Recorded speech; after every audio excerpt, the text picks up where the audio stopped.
next student speaker, all right? This is my boy since 4th grade? 4th grade. All right, so check this out. Our next student speaker is Jamaal Muwwakil. He's a second-year transfer student graduating, applied linguistics major. He transferred from Los Angeles City College back in 2014. LA City College in the building? Interesting factoid about LA City College. Did you know that used to be UCLA? Right. You knew it? Did y'all know it? Catch up, what's wrong? Y'all know it now?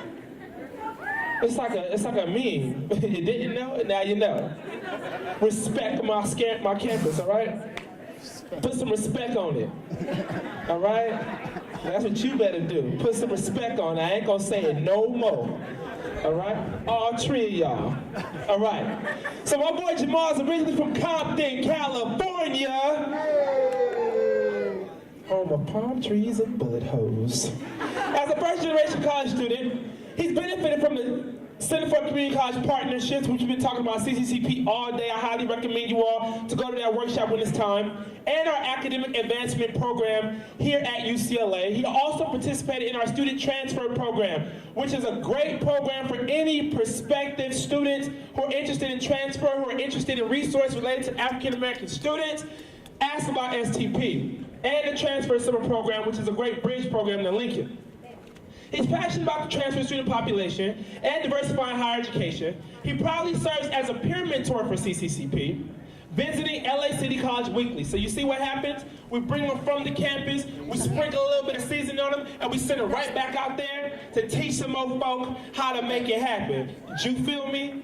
Put some respect on it, all right? He's a Mellon Mays undergraduate research fellow, enthusiastic about his research.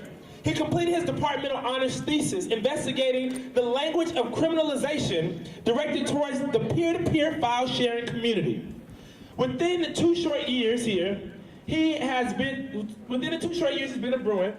He has presented his research at conferences hosted by UCLA, the University of Chicago, and Stanford University.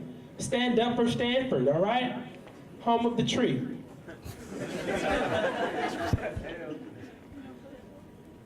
This spring, he will graduate with all 3 honors, college honors, departmental honors, and LAC honors.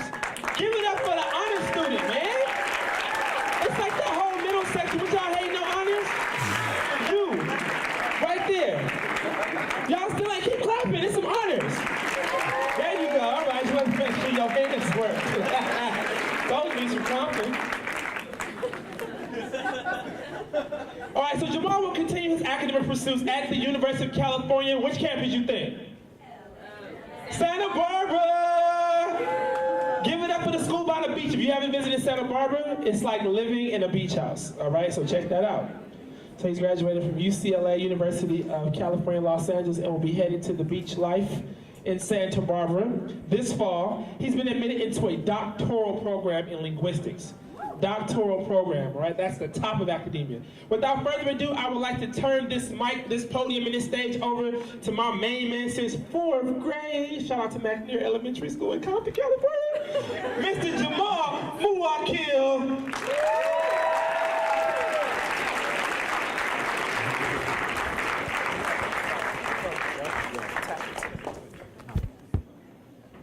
Oh, I'm not taking it from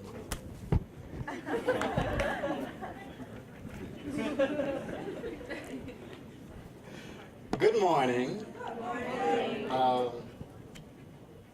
So Tramel is a ridiculous human, and I'm going to take this off of this real quick, so if y'all don't mind. Nah, it's good.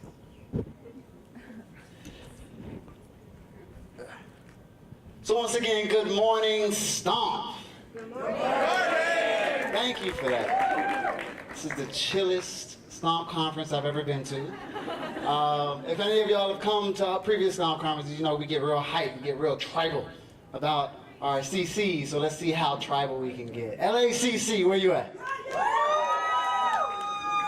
Tap it.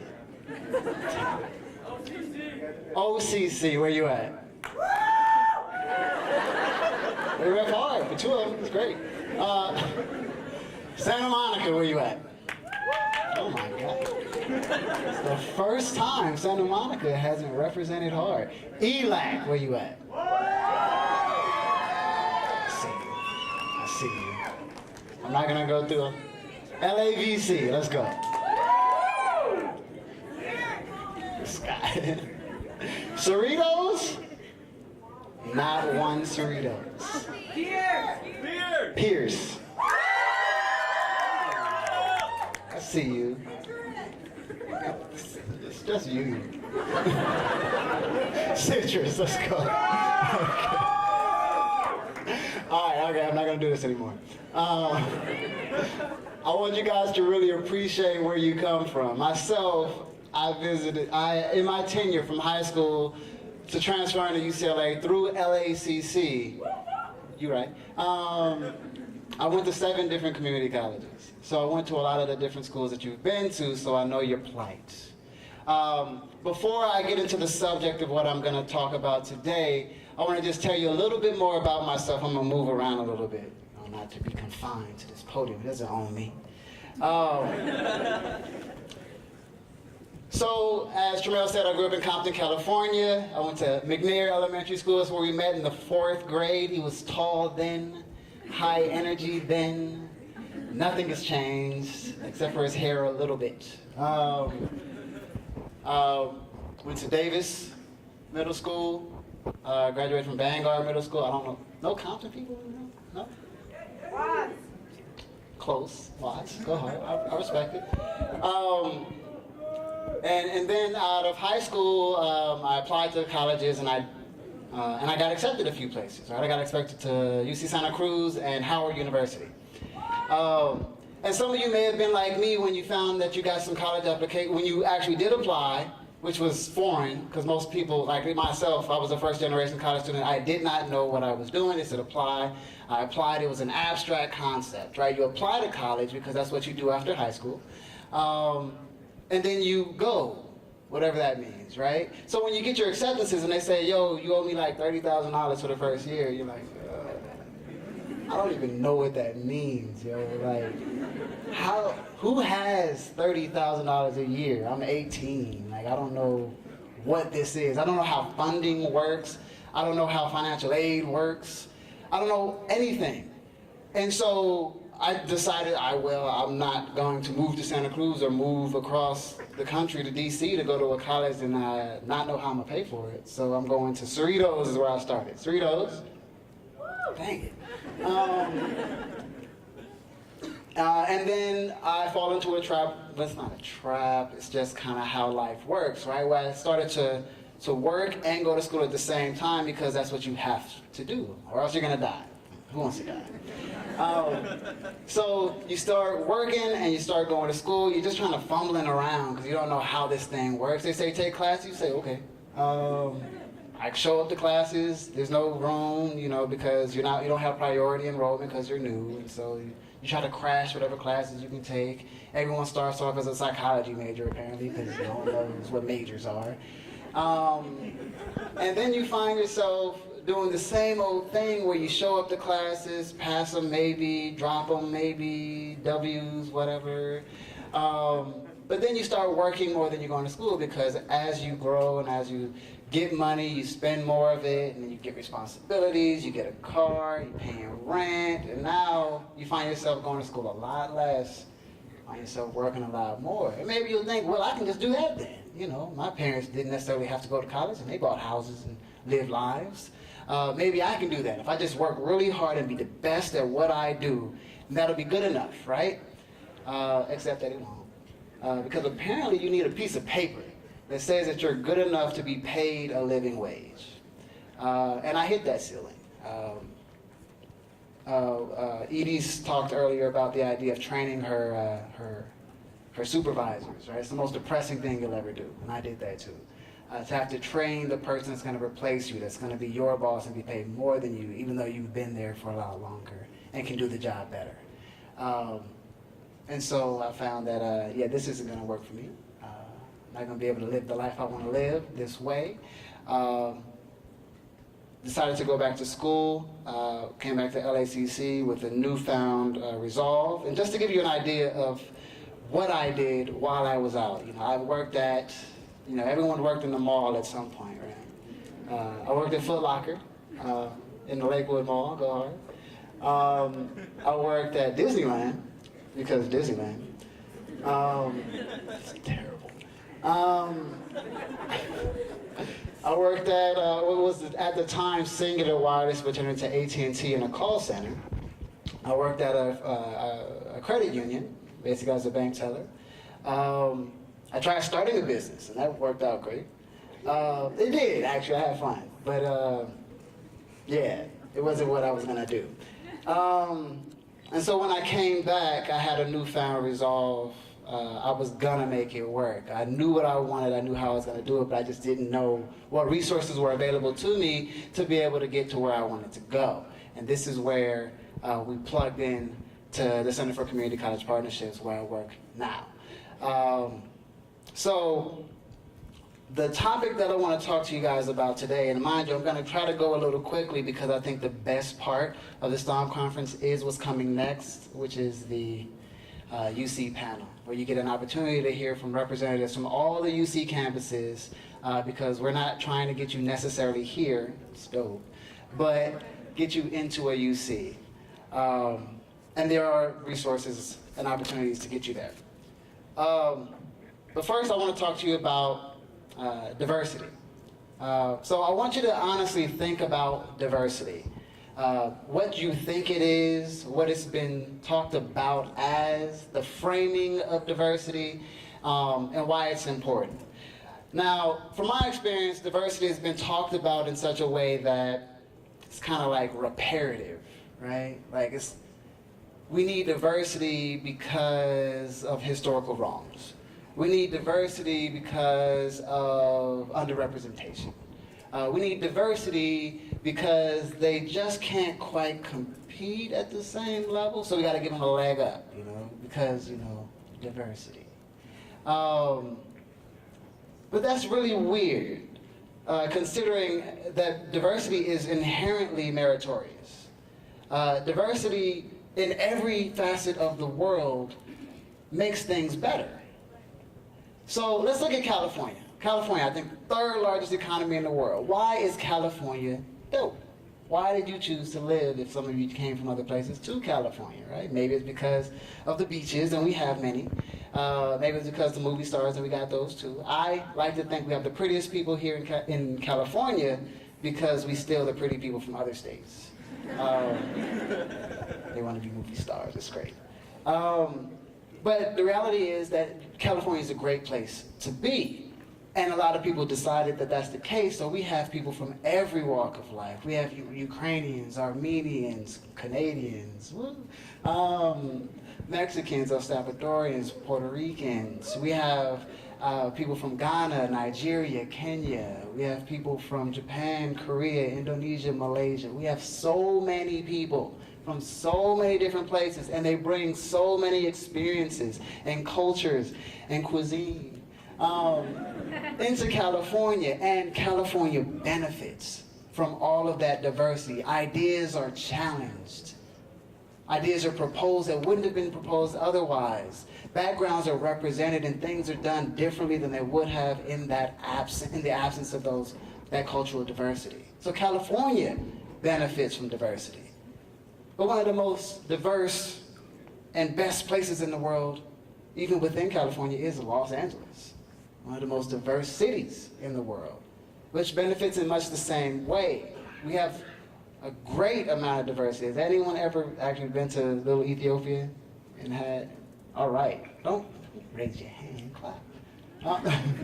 Little Ethiopia or Little Saigon or Little Tokyo, or even down here we have Little Osaka. We have Chinatown. There's so many different ethnic communities. And again, most times we go for the food, that's fine. I enjoy it. But we have, there's a lot of cultures that are represented in these places, and they bring to bear the merit of their culture, the merit of their history, the merit of their experience. And LA benefits because they exist here, right? Now the idea, of course, would be that UCLA would benefit from the merit that is found within Los Angeles, that merit being diversity. And And sadly, it's usually not the case. Now again, we are one of the most diverse universities in the world, but sometimes that's a sad thing to say, right? Like, if we can say, yay, 4.5% black, we're doing great at 4.5%, which again, historically, we are doing great at 4.5% black at UCLA. But is it where we need to be? And again, if we're doing great as UCLA with 4.5, how bad is everybody else doing? We really need to come to terms with this. We're not doing favors for folks. No one's asking for a handout. We are showing up. Well, again, I'm getting ahead of myself. So, diversity is inherently meritorious. It is a good thing, and it benefits everything that has diversity. Board meetings are beneficial when you have a diverse board, because you have problems being challenged, different backgrounds being represented, and ultimately you'll produce the best outcome because of the diversity of ideas represented. The same holds in education. I'm not saying diversity is good just because you might pass in the hall someone with a different experience and you'll grow as a person because of it. I'm saying that when you're in the classroom and an idea is put forth, if you have a room full of people agreeing with each other, there's not a lot of learning happening. But you and me, us, come from a diversity of experiences. A lot of you have a similar story to mine, but from a different perspective. A lot of you worked your entire way through school. A lot of you are first-generation college students, which comes with its own set of problems and issues that you have and are currently overcoming. A lot of you know what it is to literally have pennies in your account and not know what tomorrow's going to hold, but you're still pressing forward. That type of perseverance you think is common because everyone you know is doing it. I promise you it's not. If you come to a place like here, it's a lot of people that honestly don't work for money. It's a crazy idea. They work because they want to, but they don't have to work. Money's never been an issue for them. They don't know what it is to need. They do what they want to do. It's the life they live, and that's fine. I'm not condemning people who have that privilege. But I'm saying that your experience is not everyone's experience, and that experience is important. So when you have that experience, if that's who you are, and you sit in a classroom next to a person who doesn't have that experience, you guys are necessarily going to approach a problem from two different places. And that's important. Now again, we are an educational institution. That means that your experience is important to be learned. You benefit the educational environment. Again, as a point of, let's say, even talking about racial diversity, if you go into a classroom as the only other, which is sadly pretty common in my experience, if you go into a classroom as the only other, and you say, for instance, you didn't want to play the diversity game. You didn't see the merit in your experience. You just wanted to be like everyone else. And that's fine if that's the approach that you take. But curious enough, you might think that they might agree with your perspective. That if you decided that you didn't want to be the black person in the room, you didn't want to be the Arab person in the room, you didn't want to be the Latin person in the room, you were just going to be a person in the room, they haven't forgotten that when you raise your hand, that's a black hand that you're raising. When you give an opinion, that's a Latin opinion. And so it's not like you can divorce yourself from your experience even if you wanted to. I'm encouraging you to not do that. I'm encouraging you to hold fast to everything that you are, to your experience, to your history, to your decisions, to your life path, and see that it is important and that it will actually help you. So lastly, I want to talk about how it might help you.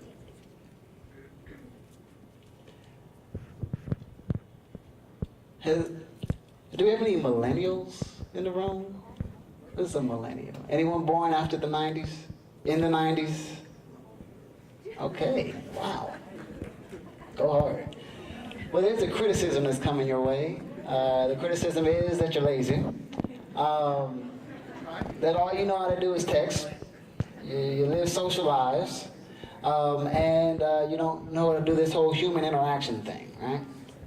And so apparently the world is terrified of you, right? As you're coming out of college and high school, they think that you're not going to know how to operate in the real world, right? This is the critique of you. I don't necessarily buy into this, of course. But the idea is that a lot of times when we come into a situation like from a lot of ours, right, the non-traditional route, we have to deal with a few things, right? So if the critique is you haven't lived life, you have. Like to be here, to be current community college students, you've had an experience. It's not an easy road to take.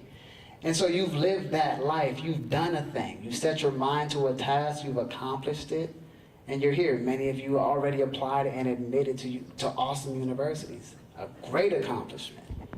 But now, at the very least, no one can say that you never did a thing, because you did that. That perseverance that you would have to have as a factor of being a transfer student comes to bear in the classroom, because I promise you, you're going to be in a class with a person who doesn't necessarily see that it's important to wake up in the morning. They feel like, I'm fine, that class, I can just read the lecture notes, I'm not going. And you might be tempted to do the same. But then you realize, well, I worked so hard to get here, why am I going to waste my education? I'm paying for this thing. I'm going to go to every class and get every dollar's worth. But that's a mature perspective that a lot of your peers may not have. But you have, because of your experience. Other instances may be the idea of, it's hard to talk about, financial independence, right? That you know how to stretch a dollar, because you've had to stretch a dollar. That you didn't necessarily have a financial safety net to fall back on, at which point it got tough. But you can make it work. You're not going to quit just because the financial element isn't where you want it to be. And it doesn't sound like it's important right now because everyone you know is doing that. But that's not common. It's common in your circles. It's not common everywhere. It's not common here. So I want to encourage you, just as I close, to make room for the next speaker and the next panel. Your experience is important. Don't allow anyone to deprive you of the merit of your experience. You've done great and awesome things to get to this point. And for those of you who haven't even started and you're going to start the path to community college, I want to tell you it's hard. It's not easy, but there are programs and people who have gone before you that are there to help you. Who it was harder on them, but they're making it easier for you. All you have to do is connect with them. Find the resources that are out there to help you and take advantage of them. Show up. It's the hardest thing in the world to do, but it's the most beneficial thing you'll ever do is show up. And it'll work out. So I was where you were, what was it, 2 years ago? 3 years ago? Literally. And again, I know you're going to hear a lot of this from a lot of the different speakers and people that you hear from, but literally, we were where you are not very long ago.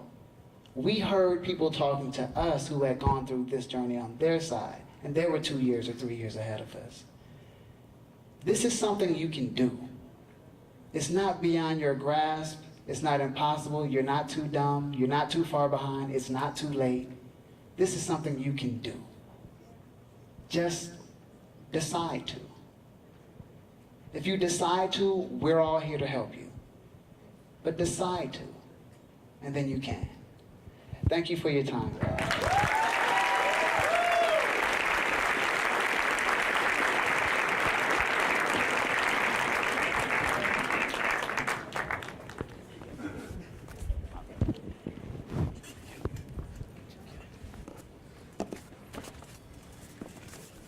And that, my friends, was Compton's finest. All right. Give it up one more time for Mr. Jamaal Muwwakil. Once again, Jamaal will be headed to UC Santa Barbara this fall, pursuing his doctoral degree in linguistics. He'll be Dr. Muwwakil soon enough, all right?